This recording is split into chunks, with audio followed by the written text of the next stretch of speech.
안녕하세요. 1월 11일 아침입니다. 이병두의 근현대 불교사 120장면, 오늘 41번째 순서로 불교 인재 양성의 감로수가 되었던 삼보장학회, 현대 불교사의 인물을 키워낸 위대한 보시입니다.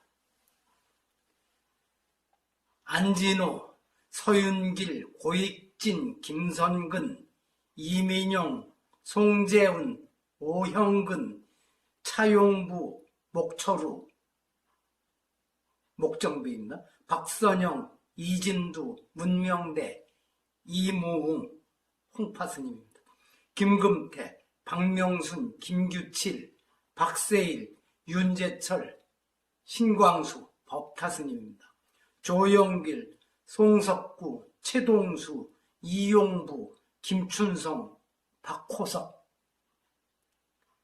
출가와 재가를 막론하고 한국 현대 불교사에서 나름의 역할을 했던 이 인물들의 일생에 중요한 공통점이 있으니 이들 모두 1960년대 후반 덕산 이한상 거사가 설립한 삼보장학회 수혜자들이라는 점입니다.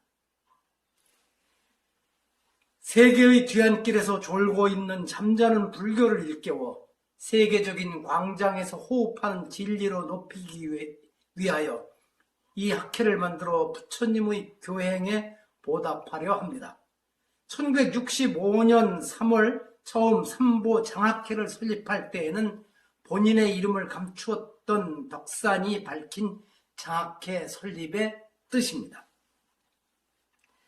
맨 처음 장학생 수혜자는 동국대 학생들만을 대상으로 추천을 받아 심사하여 선발하였으나 장학회가 정식 발족된 그해 후반기부터는 영문 해석과 영작문입니다. 영어 결의 시험과 면접을 거쳐 선발하게 되면서 동국대 이외에도 여러 대학으로 문호를 넓히게 되었습니다.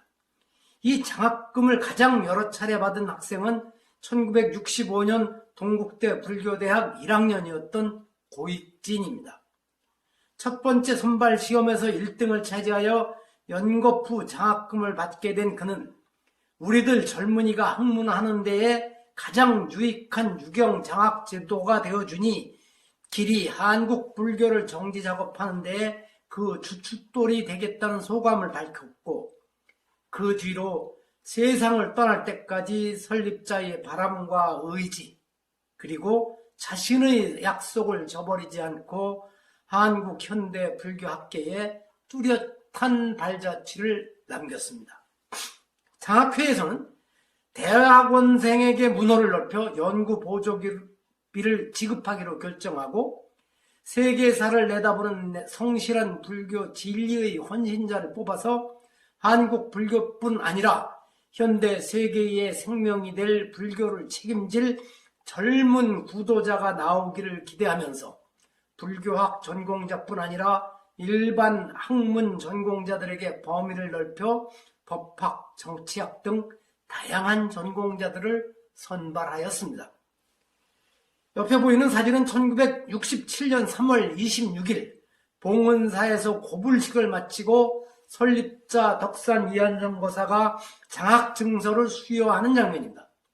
한국 전쟁의 후유증이 아직 사회 곳곳에 남아있었고 보릿고개라는 말이 유행하던 농어촌에서는 아들과 딸을 대학에 보내면서 겪는 어려움이 얼마나 컸던지 심지어 우골탑이라는 말까지 생겨날 정도였습니다. 도시라고 해서 사정이 나을 리 없었겠지만 힘들게 대학을 졸업하고서도 직장을 잡을 길이 꽉 막혀서 서독의 탄광 인부로 가는 시절이었습니다. 이런 때에 오직 불교인재 양성의 간절한 소망으로 장학회를 설립하고 그 학생들의 뒤를 챙겼던 덕산 거사의 흐뭇한 마음이 이 사진에서도 느껴집니다. 장학회의 도움으로 학업을 마친 학생들 중에는 고익진, 목정배, 박선영, 조용길, 김선근, 서윤길, 박세일, 문명대, 박호석처럼 학자의 길을 간 인사들도 있고, 이무, 신광수처럼 출가 수행자의 길을 간 이도 있으며, 이진두처럼 언론인의 길을 걸으며 덕산의 뜻을 펼친 이와 이용부, 윤재철처럼 공직자가 되거나 기업에 들어가 성실한 생활인으로서 불교 발전을 위해 애쓴 이들도 있었습니다.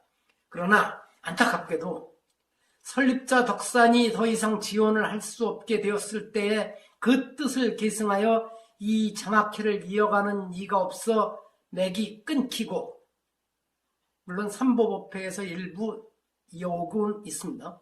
이 장학회 혜택을 받아 작업을 마칠 수 있었던 이들 중에 교수가 된 뒤 다른 독지가가 설립한 장학금을 중간에서 가로챈 이가 있었으니 고인이 된 덕산이 이 사실을 알면 무슨 생각을 할까요? 덕산거사의 성품에 비추어 차마 화를 내며 욕을 하지는 않고 이게 세상이겠지, 그래도 괜찮아, 장학금 덕분에 학업을 연마하고 불교 발전을 위해 일생을 바친 이들이 많다고 하잖아 라며 허허 하고 웃지 않을까요?